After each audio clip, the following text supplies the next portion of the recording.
Hello everyone, welcome, my name is Phoenix and this is the Consumer's Guide to Filmmaking. Justified. 2010 to 2015. 2023 is when City Primeval came out, but we'll get to that in a bit. Anyways, Graham Yost. This series follows Deputy U.S. Marshal Raylan Givens. After a questionable, albeit clean, shoot in Florida, Raylan raises the ire of the political higher-ups in the state. In order to save face, Raylan's boss transfers him to the state of Kentucky, which happens to be Raylan's home state. While getting the lay of the land, Raylan comes into contact with an old mining friend by the name of Boyd Crowder.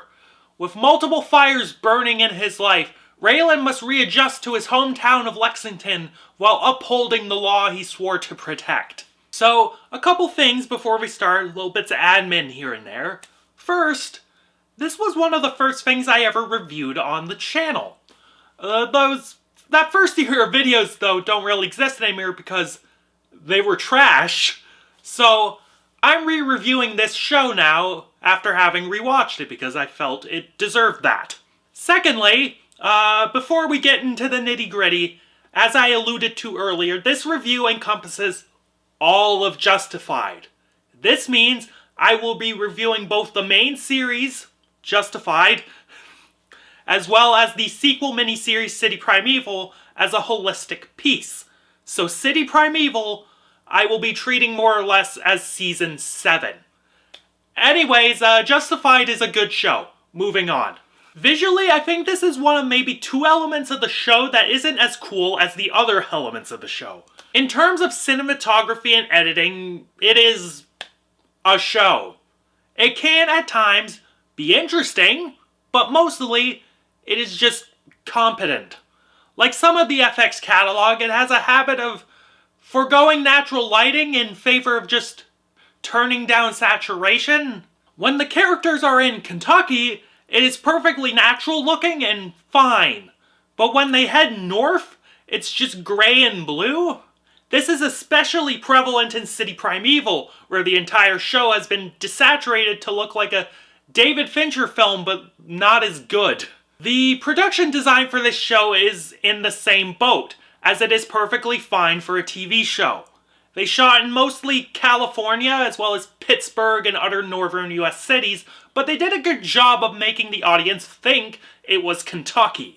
As a result, the world of Harlan County and Lexington was adequately lived in and absorbing. However, the budget for this show starts to rear its head when we get into special effects. There are some god-awful looking CGI gunshot wounds and explosions in these seasons. I will never understand why these studios and teams think CGI wounds will look good when a squib is just much better. There are some adequate looking practical effects in the show, and it makes me question why they didn't just go the extra mile and use primarily practical effects. But that's about it for complaints, or things I didn't think were as good, because there is a lot to like about this series. One of the things is the music. Composed by the great Steve Porcaro of Toto, Steve understood exactly what this show was and what it needed in terms of music. It's nothing but bluegrass and country through and through.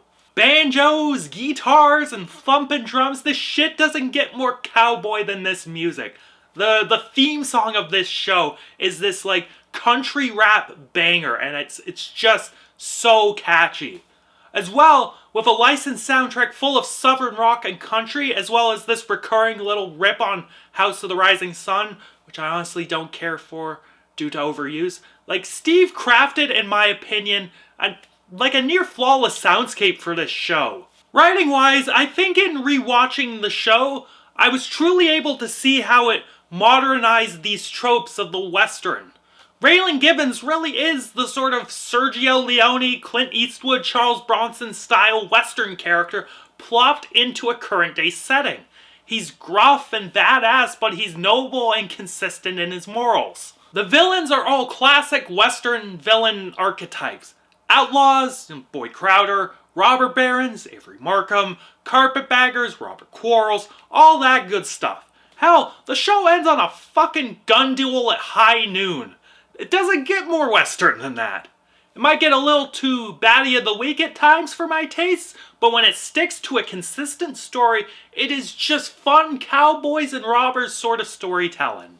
But at the heart of the first 6 seasons of this show is the relationship between the cowboy Raylan Givens and the outlaw Boyd Crowder. Two sides of the same coin, the only difference between Raylan and Boyd is that Raylan escaped the stifling hell that is Harlan County and became something commendable. Boyd stayed and was consumed by that hell, an outlaw doing anything he can and running whatever grift he can think of to survive. Boyd has his own weird set of morals, but they're at the expense of people's lives. Even after putting Boyd away, Raylan can't help but check in on him and give him the news, i.e. cover story, about Ava Crowder. Raylan and Boyd always seem to come back to that one immutable truth that can bond people forever. They dug coal together. But in City Primeval, the focus is squarely on Raylan. It tries to show a cowboy questioning why he keeps being a cowboy. This final case shows that the evils of the world can't be cured and that his noble intentions can sometimes bite him in the ass. It shows that being consumed by this sort of job can often cost you family and cost you time. In the end, the cowboy decides that dedicating your life to this wasn't worth it. So he hangs up the 6 shooters and spends his retirement with his child. The final shot of the series, though, is surprisingly ambiguous, as after Boyd Crowder escapes from prison, Raylan gets the Amber Alert and eventually a call from the Lexington Marshals. The camera zooms out, cutting with each ring of the phone, before smashing to black. Did Raylan truly give up his cowboy ways? That's for us to decide. Given we have 7 seasons of show, this cast is massive, but there are obvious standouts. As Raylan Givens, we have Timothy Olyphant. Given his past cowboy role, Olyphant fit into this role like a glove. He was charming, he was commanding, and the complex and dynamic emotions were portrayed in the most macho cowboy fashion imaginable. As Boyd Crowder, we have the wonderful Walton Goggins, and he was Walton Goggins in it up. Whatever. This is possibly the most charismatic and captivating he has been in a show. Joelle Carter is wonderful as Ava Crowder. She is able to convey some really strong and dynamic emotions and is able to shift with this character's changes so easily. Oh man, on top of that, we get some great guest stars. Fucking Margot Martindale, Neil McDonough, who is fucking fantastic in this show. Motherfucking Sam Elliott. This cast can get stacked. It's just ridiculous. Justified, while it isn't exactly god tier in terms of writing or filmmaking, it is undeniably just a good time. A fun modern western that is solidly written with compelling characters and some standout performances from the likes of Timothy Olyphant and Walton Goggins. Like, again, it's not my favorite FX show. It's not exactly, brilliant filmmaking, but it hits the spot and it's just a vibe. If you dig westerns and want to see a modern take on those tropes, throw this show on to kill time in the evenings. It's fun stuff. And I am feeling a 7 out of 10 on this one. Justified's a good time. Catch you later, guys.